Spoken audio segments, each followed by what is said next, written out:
కనపడని దృశ్యాలు. కావేరీ తీరాన నారాయణ సన్యాసి అనే ముని, అయాచకుడు అనే శిష్యుడు ఉండేవారు. వాళ్ళు ఒకసారి రామేశ్వర యాత్రకు బయలుదేరారు.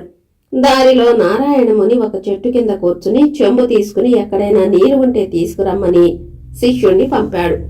అయాచకుడు నీరు కోసం వెతుకుతూ పోతూ ఉండగా ఒక చెట్టు నీడన ఒక మనిషి కూర్చుని తాను తెచ్చుకున్న ఆహారం మూట విప్పుతూ కనిపించాడు. అతన్ని అడిగితే నీరు దొరకవచ్చు లేదా నీరుండే చోటు తెలియవచ్చు అనుకుని అయాచకుడు అతనికేసి నడిచాడు. అప్పుడు ఆ మనిషి గబగబా తన ఆహారం మూట చుట్టుకుని వేగంగా ఎటో పారిపోయాడు. తాను తెచ్చుకున్న ఆహారాన్ని మరొకరితో పంచుకోవలసి వస్తుందని భయపడి ఆ మనిషి పారిపోయి ఉంటాడని అయాచకుడు గ్రహించాడు. ఆ మనిషి పోయే గడబిడలో తన నీళ్ల చెంబు తన్నేసి నీరంతా నేలపాలు చేశాడు. అయాచకుడు ఆ మనిషి ప్రవర్తనకు నవ్వుకుని పోయి నీరున్న చోటు కనుక్కొని నీరు తీసుకుని వెనుదిరిగాడు. అతను అడ్డతోవన తన గురువు ఉన్న చోటికి వస్తూ ఉండగా దారిలో అతనికి ఒక మనిషి శవం కనిపించింది. దాని పక్కనే పడి ఉన్న ఆహారాన్ని కాకులు తింటున్నాయి. ఆ మనిషి అయాచకుణ్ణి చూసి పారిపోయిన మనిషే. ఆహారం గొంతుకు అడ్డపడి ఊపిరాడక ప్రాణం వదిలాడు. అతని పక్కన బోర్లాపడి ఉన్న చెంబులో నీరు లేదు. అతిథికి పెట్టకూడదనుకునే వాడికి తగిన చావే వచ్చింది లమ్మనుకుని అయాచకుడు తన గురువును చేరుకుని జరిగిన సంగతి చెప్పాడు. అతని శవాన్ని అలా వదిలేయకూడదు, చేయవలసింది చేద్దాం పద అంటూ నారాయణ సన్యాసి తన శిష్యుడితో సహా శవం ఉన్న చోటికి వచ్చాడు. గురువు ఆజ్ఞ ప్రకారం అయాచకుడు ఎండు కట్టెలు నిప్పు తెచ్చారు. శవం దహనమయ్యేటప్పుడు నారాయణ సన్యాసి ఆకాశంలోకి లేచే పొగను చూస్తూ మంచి గతికి పోయాడు, స్వర్గం చేరాడు. అనాథగా చచ్చినా నా ఉద్దేశం నెరవేరింది అన్నాడు తనకేదో కనిపించినట్టు. అయాచకుడికి మటుకు ఏమీ కనిపించలేదు. అతిథికి అన్నం పెట్టనొల్లని పాపికి మీరు ఉత్తర క్రియలు చేయటమేమిటి, అతనికి స్వర్గం లభించటమేమిటి అని అయాచకుడు గురువుని అడిగాడు. వాడు చేసిన పాపపుణ్యాలు చావుతో తీరాయి. తెలియకుండా పుణ్యాలు చేసి ఉండవచ్చు కదా. ఉదాహరణకు చచ్చేటప్పుడు వాడికి తెలియకుండానే వాడి ఆహారం పక్షులకు ఇతర ప్రాణులకు ముట్టింది. ఈ ఒక్క కారణంగానైనా వాడికి స్వర్గం సిద్ధించాలన్న నమ్మకంతో నేను అతనికి అంత్యక్రియలు చేశాను. నా ఉద్దేశం నెరవేరటం కళ్ళారా చూశాను అన్నాడు నారాయణ సన్యాసి. మరి నా కళ్ళకేమీ కనపడలేదే అని అయాచకుడు అడిగాడు. దానికి ఒక సమాచారం చెబుతాను విను అంటూ గురువు ఒక కథ చెప్పాడు. కొన్నేళ్ల క్రితం కుమారిల భట్టు అని ఒక జ్ఞాని ఉండేవాడు. ఆయన వేద కర్మానుష్ఠానాలలో నమ్మకం కలవాడు. ఆ రోజులలో బౌద్ధులు వైదిక మతానికి విరుద్ధంగా తమ మత ప్రచారాన్ని తీవ్రంగా సాగిస్తున్నారు. వాళ్ల వాదాన్ని ఖండించాలంటే వారి మతాన్ని గురించి క్షుణ్ణంగా తెలుసుకోవాలి. అందుకని కుమారుల భట్టు బౌద్ధ సన్యాసి వేషం వేసుకుని ప్రయాగలోని ఒక బౌద్ధ విహారం చేరి ఆ మత తత్వాలను తెలుసుకోసాగాడు. ఇలా ఉండగా అతను తమ మతానికి బద్ధశత్రువని బౌద్ధులకు తెలిసిపోయింది.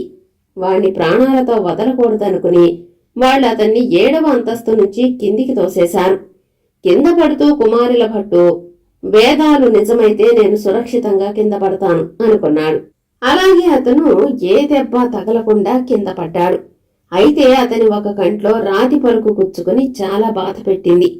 తాను వేదాలపై అంత నమ్మకం ఉంచి ఉండగా ఈ కన్నుకు ఇలా ఎందుకు బాధ కలిగిందో తెలియక కుమారుల భట్టు తన గురువును అడిగాడు. నువ్వు వేదాలను పూర్తిగా నమ్మక వేదాలు నిజమైతే అంటూ సందేహం వెలుబుచ్చావు, అందుకే అలా జరిగింది.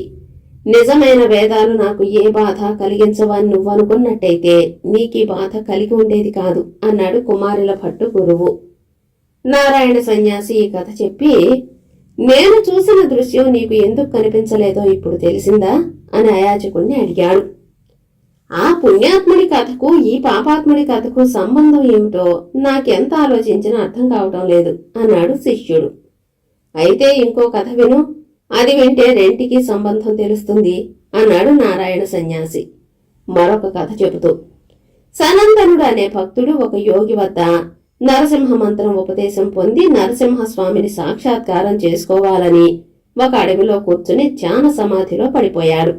ఆ సమయాన ఒక బోయవాడు ఒక జింకను తరుముతూ అక్కడికి వచ్చి, ఇలా ఒక జింక వచ్చింది చూశావా అని సనందనుణ్ణి అడిగాడు. ధ్యానంలో ఉన్నవాణ్ణి ఎలా చూడగలను అన్నాడు సనందనుడు. నువ్వెవరు, ఇక్కడ ఈ అరణ్యంలో ఎందుకిలా కూర్చున్నావు అని బోయవాడు అడిగాడు.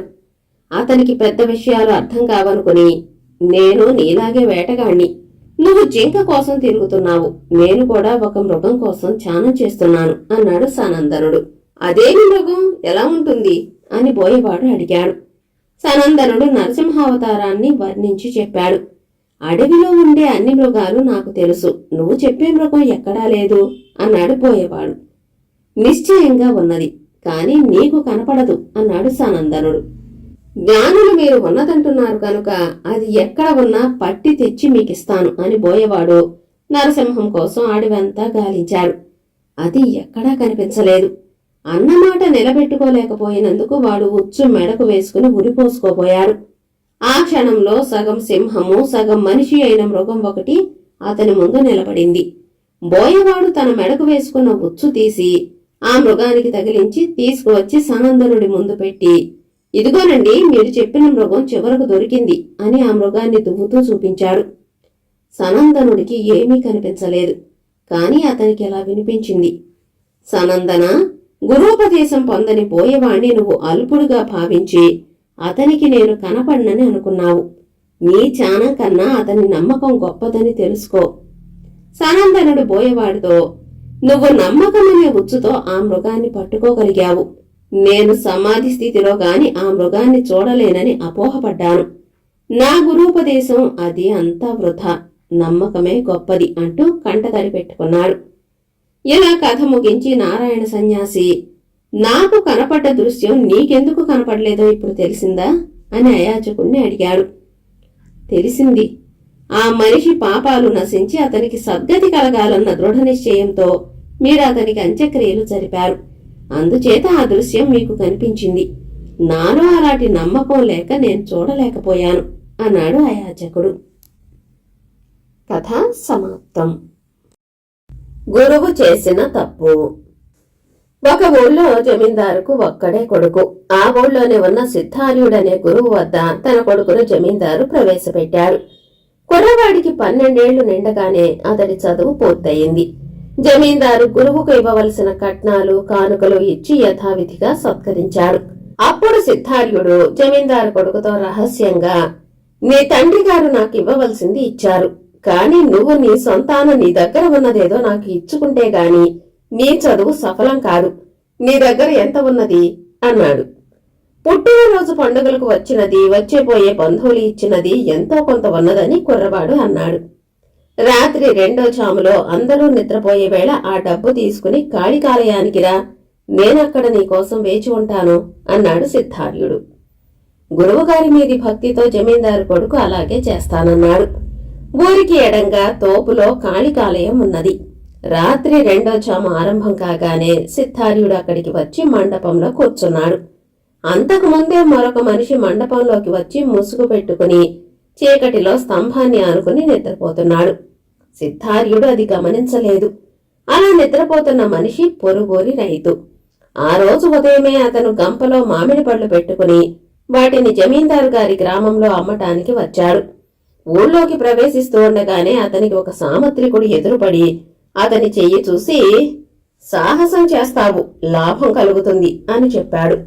రైతు ఆ మనిషి చేతిలో 2 అణాలు పెట్టి మహా ఉత్సాహంగా పాడుకుంటూ ముందుకు సాగాడు.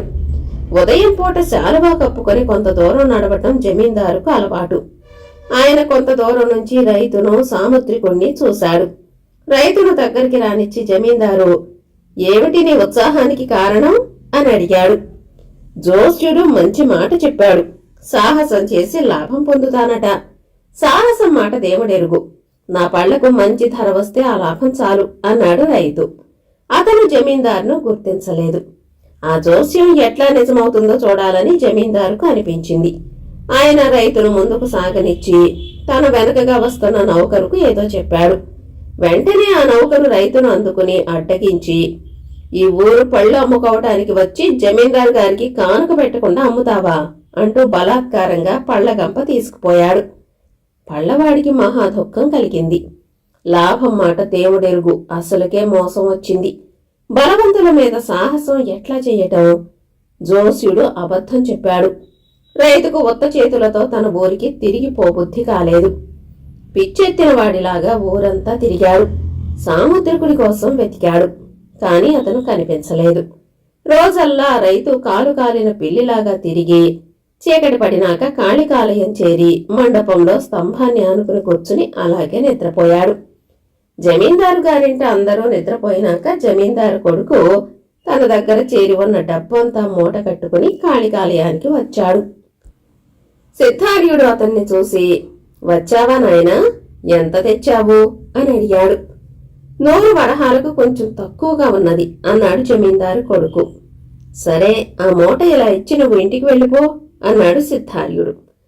కలత నిద్రలో ఉన్న రైతు అలికిడికి నిద్రలేచి గురు శిష్యుల సంభాషణ అంతా విన్నాడు. అతనికి చాలా మంటగా ఉన్నది. సిద్ధార్యుడి చేతిలో మూట చూసి, "చిచ్చి, పెట్టక్కడ, దొంగ వ్యవహారమా" అని అరిచాడు. సిద్ధార్యుడు బెదిరిపోయి ఆ మూటను అక్కడే వదిలేసి ఇంటికి పారిపోయాడు. రైతు మూట చేత పట్టుకుని ఆలోచనలో పడ్డాడు. జోస్యం నిజమైనట్టే ఉంది. తాను సాహసం చేశాడు. వరహాల మూట దొరికింది. కాని దాన్ని తీసుకుని తన ఊరు పోవటానికి రైతుకు ధైర్యం చాలలేదు. అది దొంగ సొమ్ములాగుంది. దాని దగ్గర ఉంచుకోవటం ప్రమాదం. ఆ డబ్బును జమీందారుకు ఇచ్చేసి తన పళ్ళు తాను తిరిగి సంపాదిస్తే తనకు అదే 10,000. ఇలా అనుకుని రైతు తెల్లవారుతోనే జమీందారు గారి ఇంటికి వెళ్ళాడు. అతను అలా చేయటం మంచిదయ్యింది. ఎందుకంటే రోజల్లా జమీందారు మనుషులు రైతును సాముద్రికం చెప్పిన వాణ్ణి ఒక కంట కనిపెట్టే ఉన్నారు. జమీందారు కొడుకు అర్ధరాత్రి వేళ డబ్బు తీసుకుపోయి గురువుగారికి ఇచ్చిన సంగతి కూడా జమీందారుకు వాళ్ళు అర్ధరాత్రే తెలియజేశారు. రైతు వచ్చిన కొద్దిసేపటికే జమీందారు మనుషులు సాముద్రికుణ్ణి సిద్ధార్యుణ్ణి కూడా జమీందారు ఇంటికి తెచ్చారు. జమీందారు సిద్ధార్యుణ్ణి, "మీకు నేనిచ్చింది చాలకపోతే నన్నే అడగరాదా? చిన్నపిల్లవాడి చేత అలాంటి పని చేయించవచ్చునా?" అని మందలించి రైతుకు పళ్ల ఖరీదు, చిన్న బహుమానము ఇచ్చి సాముద్రికుడికి కూడా బహుమతి ఇచ్చి పంపేశాడు. కథ సమాప్తం.